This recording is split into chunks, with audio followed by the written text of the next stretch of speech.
បាទជំរាបសួរបងប្អូនបាទថ្ងៃនេះគឺខ្ញុំបាទគឺមានឡានស៊ីណាមួយគ្រឿងទៀតហើយបាទ01បាទ01 XLE Full Option បាទពណ៌ទឹកមាសស្លាកលេខដូចជាបងប្អូនបានមើលឃើញអញ្ចឹងតេតិនជាមួយនឹងឡានស៊ីណាមួយគ្រឿងនេះបងប្អូនគឺនៅស្អាតគួរសមបាទសម្រាប់បងប្អូនដែលកំពុងតែស្វែងរកប្រភេទឡានស៊ីណានេះយកទៅដឹកនេះដឹកនោះបាទប្រភេទឡានស៊ីណានេះគឺជាប្រភេទឡានមួយដែលថាដឹកបាទដឹកមនុស្សបានច្រើនសម្រាប់បងប្អូនរត់តាក់ស៊ីឬមួយក៏បងប្អូនអាចទិញយកទៅដឹកដូចទីហោថាដឹកឯបែវ៉ាន់ដឹកអីចឹងណាបាទយើងដោយសារតែខាងក្នុងផងវាគឺទលាយហើយកៅអីផងវាគឺយើងងាយស្រួលនៅក្នុងការដោះបាទអញ្ចឹងបើសិនជាបងប្អូនកំពុងតែស្វែងរកហើយបងប្អូនឃើញនៅវីដេអូមួយនេះបងប្អូនកុំភ្លេចណាបាទអាចឆាតមកតាមបាទតាម page ក៏បានឬមួយក៏បងប្អូនអាចឆាតមកតាម Telegram លេខរបស់ខ្ញុំនៅពីខាងលើនឹងក៏បានឬមួយក៏បងប្អូនអាចទេមកក៏បានដើម្បីពិភាក្សាគ្នានៅតម្លៃថ្លៃថ្នូរហើយនឹងបងប្អូនអាចមកមើលឡានជាក់ស្ដែងបាទបងប្អូនតេតិនជាមួយនឹងឡានមួយគ្រឿងនេះបងប្អូនមើលគឺនៅស្អាតបាទនៅស្អាតពណ៌ទឹកមាសបាទ01បាទបងប្អូនមើលភ្លីវាសូម្បីតែខ្ញុំថតពីចំហៀងណាបាទក៏មើលឃើញភ្លីវាឡើងត្រង់ភ្លឹងឆ្វេងតែម្ដងបាទបងប្អូនឃើញទេបាទនេះគឺជាភ្លីផងវាបាទហើយតេតិនជាមួយនឹងទឹកថ្នាំបងប្អូនបាទដូចជាពណ៌ខាងលើពណ៌ទឹកមាសខាងក្រោមគឺយើងពណ៌រៀងប្រផេះកម្ៅបន្តិចបាទដើម្បីឲ្យស៊ីគ្នាជាមួយនឹងពណ៌ទឹកមាសតាំងកពិតពីខាងក្រោមហ្នឹងគឺគេបាញ់ទេបងប្អូនបាទហើយឡាននេះបងប្អូនបាទឡាននេះគឺនៅក្នុងខេត្តបាត់ដំបងហើយបងប្អូនឃើញហើយគឺមានយ៉ានមានឈ្នាន់នេះគេហៅថាឈ្នាន់ស៊ីនផងវាតែម្ដងហើយតេតិនជាមួយនឹងឈ្នាន់នេះបងប្អូនគឺវារឹងមាំណែនល្អអត់បាក់ទេទោះបីជាបងប្អូនឡើងជាន់ក៏ដោយបាទបងប្អូនមើលពីខាងក្រោយតេតិនជាមួយនឹង stop បាទនៅពីខាងក្រោយនេះគឺអត់មានបែកអត់មានអីទេហើយទឹកថ្នាំគឺរលោងព្រិលនេះខ្ញុំបានសម្អាតហើយនឹងប៉ូលាលាងម៉ាស៊ីនហើយឡើងមកស្អាតឃើញថាឡាននេះមកល្មមមកសមគួរដែលថាអាចបងប្អូនយកទៅប្រើប្រាស់បន្តទៀតបានណាបាទប្រសិនបើយើងគិតថាស្អាតភ្លឹងសៀនមកជុំហ្មងអាហ្នឹងមិនមែនទេបងប្អូនដោយសារតែឡាននេះ01មកដល់ឥឡូវនេះគឺយើង24ឆ្នាំហើយបាទ24ឆ្នាំអាយុកាលផងវាគឺច្រើនអញ្ចឹងហើយវាមិនមាននៅក្នុងទឹកថ្នាំសៀនមកជុំទេបាទតែងតែបាញ់ខ្លះអីតិចតួចគឺមិនអត់ទេប៉ុន្តែតេតិនជាមួយនឹងម៉ាស៊ីនបាទម៉ាស៊ីនហើយនឹងប្រអប់លេខនៅស្អាតបងប្អូនបាទមុនហ្នឹងគឺខ្ញុំបងប្អូនបានឃើញអញ្ចឹងខ្ញុំតម្រាំតែនឹងទិញមកគឺយើងមើលបាទគ្រប់ច្រកលហកគ្រប់កន្លែងក្លុកកលៀតបាទតេស្តម៉ាស៊ីនតេស្តប្រអប់លេខឲ្យបានម៉ត់ចត់ច្បាស់លាស់ទៅយើងហ៊ានទិញយកមកណាបងប្អូនបាទឥឡូវបងប្អូនណាបាទបងប្អូនមើលនេះបាទតាមកលៀតទ្វានេះទាំងអស់បាទឃើញទេបងប្អូនគឺនៅសាច់ស៊ីនសំណុំផងវាស្អាតភ្លឹងបាទតាមកជាទ្វានេះប៉ុណ្ណឹងគឺយើងអត់ធ្លាប់បានដូរអត់ធ្លាប់បានបុកធ្លាប់អីទេកស៊ូផងវាគឺនៅទាំងអស់បាទអានេះគឺអ្វីដែលសំខាន់ជាងគេគឺគ្រឿងជ័រផងវាដល់ពេលដែលគ្រឿងជ័រផងវាវាងាយនឹងបាក់ពីព្រោះថាពពួកអានេះគឺជាឡានថារ៉ូតាក់ស៊ីឬក៏ឡានដឹកឬមួយក៏ឡាននេះទិញយកទៅគឺដឹងតែបានចំណូលចូលនៅក្នុងក្រុមគ្រួសារបងប្អូនទិញឡានយកទៅសម្រាប់ធ្វើ business មិនមែនទិញយកទៅដាក់ទុកចោលនៅក្នុងផ្ទះទេបាទបើមិនដឹកនេះដឹកនោះដែរហើយបងប្អូនណាមើលនេះមើលកលៀតទ្វាតាមនេះឡាននេះអត់មានកាត់តទេបងប្អូនបាទអត់មានកាត់តអត់មានស្ងោដូរពណ៌ទេធានាជូនបងប្អូន 100% គឺពណ៌ទឹកមាសស៊ីនផុសវាតែម្ដងបងប្អូនបាទហើយអានេះគឺយើងកៅអីច្រើនបើសិនជាយើងដឹកភ្ញៀវណាបងប្អូនគឺយើងអាចដឹកភ្ញៀវបានរហូតទៅចន្លោះពី12នាក់ទៅ15នាក់បាទប៉ុន្តែបងប្អូនអានេះកៅអីកដាលនេះគឺខ្ញុំគេបានដូរមកហើយបាទបងប្អូនមើលមេពិឈោនេះគឺនៅទឹកថ្នាំអាឡូងព្រិលនៅទឹកថ្នាំស៊ីនមកវានេះណាបាទអានេះ XLE បាទ XLE ហើយទ្វាអូតូទាំងសងខាងប៉ុន្តែឡាននេះម្ចាស់គេមុនណាគាត់បានដោះកាបចេញបាទដោះកាបចេញដោយសារតែគាត់មានកូនតូចបងប្អូននៅពេលដែលកូនតូចចឹងទៅវាកូននឹងវាចេះតែចុចចុះចុចឡើងចុចចុះចុចឡើងពាន់កាបចុចឡើងពាន់កាបអញ្ចឹងហើយឥឡូវនេះគឺគាត់ដោះបាត់ហើយបាទ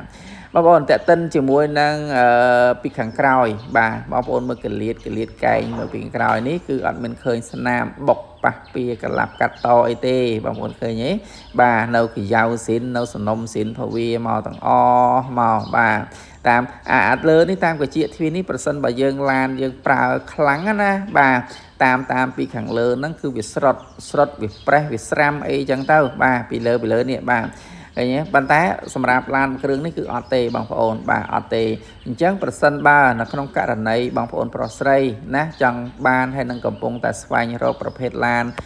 ស៊ីណាយកទៅប្រើប្រាស់ណាបងប្អូនអាចតាក់ទងមកមើលកៅអីយើងអាចបត់បានយើងអាចដាក់បានអីវ៉ាន់អីច្រើនណាបាទយើងរត់តាក់ស៊ីក៏បានឬដោះកៅអីនឹងចេញទៅយើងដឹកបន្លែឬក៏ដឹកនេះដឹកនោះអីជាដើមចឹងទៅបាទមើលពីខាងក្នុងវណ្ណៈនេះកៅអីនេះគឺអីដូចស៊ីបងប្អូនកលៀតខាងនេះក៏នៅសំណុំភវាដែរតែម៉ាស៊ីនភវាទាំងអស់បងប្អូននិយាយរួមបើសិនជាបងប្អូនគាត់ជាអ្នកចេះមើលនៅឡានណាបាទគ្រាន់តែឃើញប្រព័ន្ធនេះបងប្អូនដឹងទិដ្ឋភាពឡាននោះប្រព័ន្ធណាហើយបាទខ្ញុំតែងតែថតចំច្បាស់ចង់ឲ្យបងប្អូនមកហើយអត់ឲ្យបងប្អូនវិលត្រឡប់ទៅវិញអត់បានអ្វីដែលបងប្អូនចង់បាននោះទេយល់ពីអារម្មណ៍បងប្អូនទាំងអស់គ្នាទិញរបស់ចង់បានល្អបាទអញ្ចឹងប្រសិនបើបងប្អូនចង់បានរបស់ល្អរបស់ស្អាតបាទបងប្អូនកុំភ្លេចខលមកតាមលេខទូរស័ព្ទរបស់ខ្ញុំទាំង3ប្រព័ន្ធដែលបងប្អូនបានមើលឃើញនៅក្នុងเพจអញ្ចឹងបាទអត់លាក់លៀមអត់កុហកបងប្អូនដើម្បីឲ្យបងប្អូនគ្រាន់តែមើលនោះទេចង់ឲ្យបងប្អូនមកហើយគឺទិញយកឡានទៅវិញបាទនេះបងប្អូនមើលតាប់ឡូតាប់អីvẫnគឺនៅស្អាតភ្លឹងបាទតាមកលៀតទ្វាត្រង់នេះvẫnគឺនៅទឹកថ្នាំស៊ីនទឹកថ្នាំសំណុំផងវាហ្មងណាបាទបើវាមិននៅសំណុំយ៉ាងម៉េចបើឡានមិនធ្លាប់ក្លាប់មិនធ្លាប់កាត់តផងហ្នឹងបាទហើយបើថាទឹកថ្នាំក្រៅអាហ្នឹងកិច្ចមិនផុតទេបាញ់ណាបាទប៉ុន្តែខ្ញុំនិយាយថាទឹកថ្នាំអត់បាញ់នេះគឺកលៀតខាងក្នុងទ្វាហ្នឹងគឺអត់មានទឹកថ្នាំអីបាញ់អីមិនតិចទេបងប្អូនបាទនិយាយរួមទៅតាក់ទិនជាមួយនឹងឡានមួយគ្រឿងនេះប្រសិនបើបងប្អូនទិញយកទៅប្រកបអាជីវកម្មដឹកនេះដឹកនោះដឹកអីផ្សេងបងប្អូនមកពិតជាមិនខុសបំណងទេហើយឡាននេះសូមបញ្ជាក់ប្រាប់បងប្អូនថាគេបានដាក់គ្រាហើយណាបងប្អូនបាទបានដាក់គេហើយជាស្រេចតែម្ដងបាទងាយស្រួលបងប្អូនដឹងស្រាប់ស៊ីណា100គ្រឿងទាំង100គ្រឿងគឺដាក់គេទាំងអស់ហ្មងបាទដោយសារតែវាសំចៃនៅថវិកាឥឡូវយើងចូលមើលនៅប្លុកម៉ាស៊ីនប្លុកមុខបងប្អូនមើលឃើញខ្ចៅវាអីដំបូលលើអីនៅសំណុំនៅស៊ីនថ្ពាល់នេះគឺនៅស៊ីនបងប្អូនបាទហើយមើលជើងបូមនេះអីវិញគឺនៅសំណុំនៅស៊ីនអត់ធ្លាប់បានបាញ់ចូលបាញ់អីទេបាទលេខកូដនេះគឺនៅលេខកូដស៊ីនភវាតាំងកប៉ិតឡានបងប្អូនបើវាសឹកបាទវាសឹករិចរិលតាមធម្មជាតិអញ្ចេះមានន័យថាវានៅស៊ីនហើយបាទប៉ុន្តែបើលងស្អាតភ្លឹងអាហ្នឹងគេបាញ់ហើយបងប្អូនវិភាគមើលណាឥឡូវឧទាហរណ៍ឡាន20ផ្លាយឆ្នាំបាទ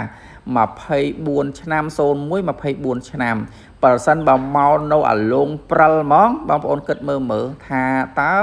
រយៈពេល24ឆ្នាំគេទិញមកអត់ប្រើទេឬគឺចឹងម៉េចបាទអញ្ចឹងហើយយើងគួរតែវិភាគមើលអញ្ចឹងបើសិនជាឡានណាបាទវាសឹករិចរិលចេះមានន័យថានៅសំណុំនៅស៊ីនភវីហើយហ្គាសនេះបងប្អូនគឺជាប្រភេទហ្គាសក្បាលដែកទៀតអាក្បាលដែកហ្នឹងហើយអាក្បាលដែកល្អបាទអាល្អលេខ1យើងរត់វាអត់ងាយធ្វើទុកមិនមែនថាវាមិនចេះខូចទេបាទឡានគ្រឿងម៉ាស៊ីនហើយណាមួយ20ផ្លាយឆ្នាំវាចេះតែខូចក៏ប៉ុន្តែគ្រាន់តែថាវាតម្រាំតែខូចហ្នឹងគឺវាយូរយើងជិះរៀងយូរអញ្ចឹងណាដូចទីហោថាយើងជិះ4-5 ខែ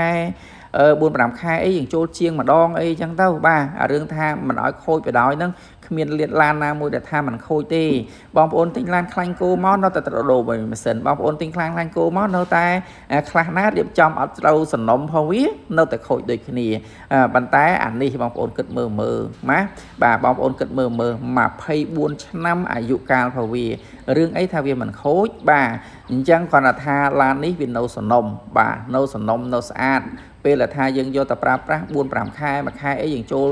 ជាងមើលគ្រឿងក្រៅមើលអីចឹងណាបងប្អូនប៉ុន្តែពេលបច្ចុប្បន្ននេះបងប្អូនបាទបច្ចុប្បន្ននេះគឺឡាននេះនៅម៉ាស៊ីនប្រអប់លេខសាច់ដែកទឹកថ្នាំនៅស្អាតឆ្វេងហ្មងបាទនៅស្អាតភ្លឹងអត់ទាន់មានថាកន្លែងស្ទាក់ស្ទើកន្លែងស្ទើកន្លែងអីចឹងណាបងប្អូនបាទ នេះបងប្អូនណាមួយញ៉ាតវាឈៀកមានរហូតដល់2027មួយញ៉ាតវាក្បាល